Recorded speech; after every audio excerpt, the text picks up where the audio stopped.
Welcome to Tokyo. Specifically, welcome to Otaku. This isn't the typical Tokyo you think of.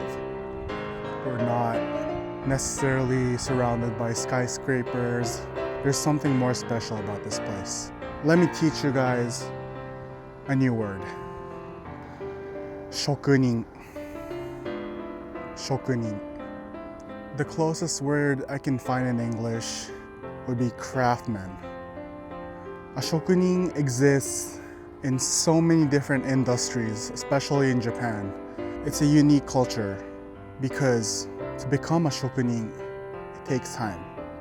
During the time periods where there were still samurais, there is a shokunin for making katanas. Katanakaji is the word for swordsmiths. But in the modern days, we don't really use katanas anymore, do we? So a more modern example would be a sushi shokunin.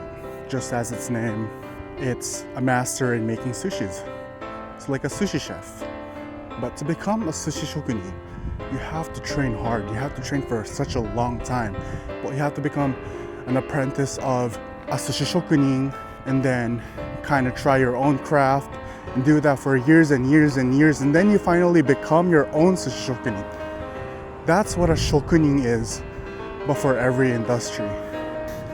At M1 Seiko, we don't call our employees employees. We call them shokunin. Shokunin of crafting metal.